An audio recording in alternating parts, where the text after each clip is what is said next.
एक वक्त था जब कोई हमें रिव्यूज़ ही कह देता था तो सुन लिया करते थे, लेकिन अब वैसा वक्त नहीं है। अब तो भाई बवाल सा मच जाता है। और ताज़ा ताज़ा एक किस्सा ये भी है कि हाँ भाई, डॉक्टर चंद्रशेखर साहब ने एक किताब लिखी थी। किताब का नाम था रिफ्यूजी। एक पुस्तक मेले में बहुत सारी किताबों से घिरी हुई वो किताब और बहुत सारी स्टॉलों के इर्द गिर्द एक स्टॉल जो कि थी त्रिका साहब की, और वहाँ पर देश भर के और भी बड़े सारे राइटर्स की किताबें और हमारे मुख्यमंत्री साहब का दौरा।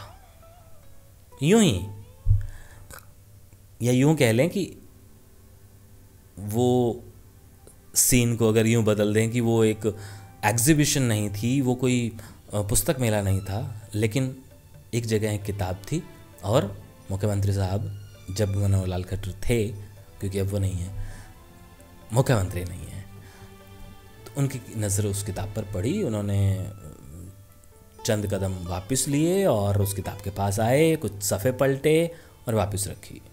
पूछा ये गया कि ये किसने है? तो त्रिका साहब ने कहा जी इस बंदे ने लिखी है, आप पढ़ें। उन्होंने कहा कि नहीं,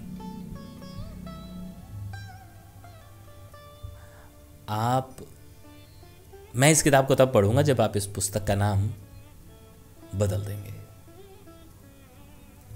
त्रिका साहब ने बड़े सारे तर्क दिए कि, लेकिन उन्होंने किसी भी तर्क को नहीं माना, सारे खारिज किए। उन्होंने कहा कि नहीं,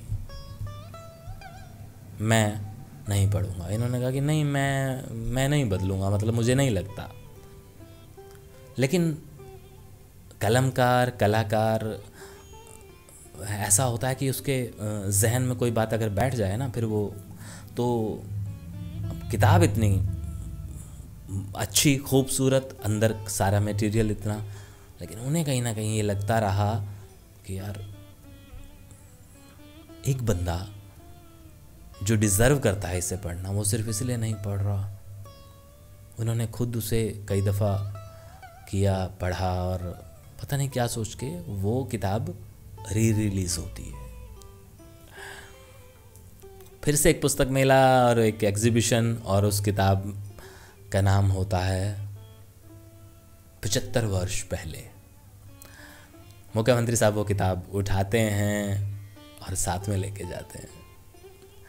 ये किस्सा त्रिका साहब ने ही मुझे बताया था, और बस चंद लाइनें मैंने इधर से उधर की हैं, लेकिन लब्बो लुआब वही का वही है कि हाँ जी, एक शब्द से एतराज़ है तो है।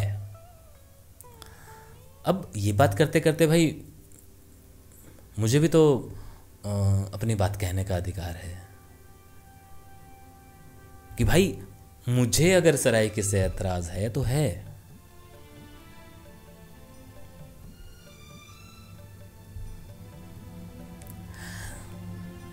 और कैमरे की कसम और इस माइक की कसम, ये किस्सा सुनाने से पहले ये कनेक्टिविटी आई भी नहीं थी माइंड में, जो अभी आई है कि हाँ यार, एतराज़ तो एतराज़ है और वाजिब है। तो खुशी हो रही है, अभी मैं मुस्कुरा रहा हूँ इस बात से कि मेरा एतराज़ कितना वाजिब है कि यार ये क्यों, कहाँ से आ गया ये शब्द सराइकी। तो खैर मेन बात वो थी जो मुझे त्रिका साहब वाली बतानी थी, जो मैंने बताई।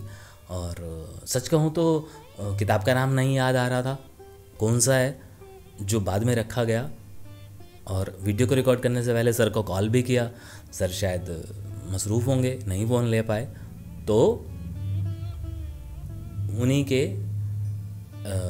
एक मुलाजिम से, उनके असिस्टेंट से बात करके कंफर्म किया, तो आप लोगों तक ये नाम पहुंचाया। क्योंकि मुझे लगा कि कैमरा लगा हुआ है, मैं तैयार बैठा हूँ, चीज़ें रिकॉर्ड हो रही हैं, तो कर ली जाए, आज की बात को कल पे ना छोड़ा जाए। तो हालांकि मुहाजिर तो आप भी हैं, आप लोगों को एतराज़ है? आप लोगों ने कभी आवाज़ उठाई है?